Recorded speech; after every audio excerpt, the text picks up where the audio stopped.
Hey, shalom, shalom. This is your brother Shamak with the Great Millstone Cleveland branch. We want to start off by, of course, giving our honor, praise, and glory to Yahweh, by Hashem, Yahweh Shai, by Hashem, Kakodash.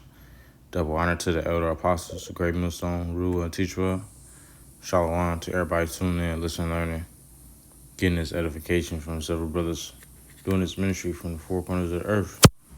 All right, and I just want to get in on this devil with a couple of precepts. You know what I'm saying? It's so long overdue that Yahweh shall come back and take this devil out of power who's been ruling on the earth and straight up wickedness, man. You know what I'm saying? This is the book of Amos, chapter 1, and verse 11. It says, Thus saith the Lord Yahweh, for 3 transgressions of Edom, and for 4, I will not turn away the punishment thereof, because he did pursue his brother with the sword, and did cast off all pity. Right? Esau constantly, you know what I'm saying, pursued his brother. You know what I'm saying? And that was his blessing, was the blessing of the gift of the sword. You know what I'm saying? Starting with the Roman Empire, iron was booming. It probably was iron that was moving around during the time of the Greeks, and maybe even before that. But the main thing is that the iron weapon was perfect. It was it was in its perfection, if you will. You know what I'm saying? During the Roman Empire, it was chopping them brass knives and all of those other knives down easily, man. You know what I'm saying? So that's what come with that. That's what come with his blessing. You know what I'm saying? It was the blessing of the sword. And now you got this devil a couple hundred years ago, he came with the Gatling gun. You know what I'm saying? And he came with other weapons. You know what I'm saying?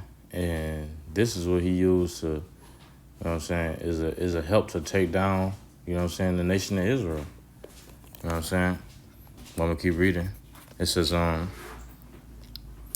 did cast off all pity, and his anger did tear perpetually, and he kept his wrath forever. Right? So he kept his wrath forever, meaning he still got hate for Jacob to this day. Right? Because when you go into the book of Genesis, the 25th chapter, it says 25 and let me see, 23. It says, and the Lord Yahweh said unto her, 2 nations, talking to Rebekah, the mother of Jacob and Esau. It says, 2 nations are in thy womb, and 2 matter of people shall be separated from thy bowels, and the one people shall be stronger than the other people, and the elder shall serve the younger. All right, so you had 2 nations in her womb, and it was a struggle within her. You know what I'm saying? It was a struggle within her that was causing her to basically. It was a struggle within her, which was Jacob and Esau basically was had some type of fight within the womb. You know what I'm saying? It was static. You know what I'm saying, within her womb. You know what I'm saying, between Jacob and Esau.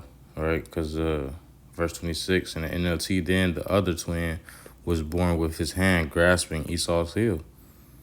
All right, so that controversy between Jacob and Esau is still, matter of fact, so like I was supposed to read, supposed to start at verse 22. That's really what I was looking for. I'm gonna read it in the NLT. It says, but the 2 children struggle with each other in her womb. So there you go. You know what I'm saying? It was struggle within her womb, right? And like the Lord said in the next verse, 2 matter of people are in thy womb, 2 different nations. You know what I'm saying? You got a heathen nation that was in her, and you got the righteous, the son of the righteous. I mean, the people of the righteous. You know what I'm saying? What is the nation of Israel, and you had the people of the wicked, right? Which is these devils, man. You know what I'm saying? And the Lord, he's constantly had that backlash between Jacob and Esau, and it's to judge the nation of Israel, because the Lord already told you through the scriptures how you feel about Esau. All right?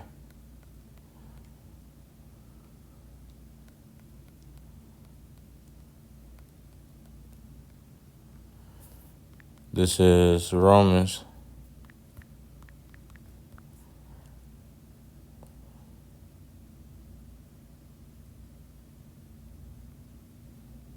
Let me see. Hold on.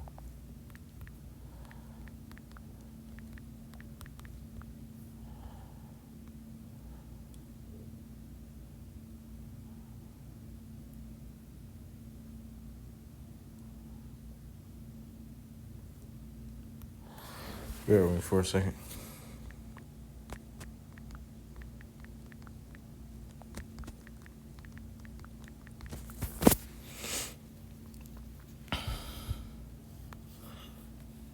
It's Romans 9 and 13. It's on Romans 8. All right, it says, as it is written, Jacob have I loved, but Esau have I hated. All right? So there you go, man. This is how the Lord feel about the nation of Israel. He loved the nation of Israel. And this is how he feel about Esau. He hate this devil. You know what I'm saying? And scripture say he's gonna, matter of fact, lay his mountains waste.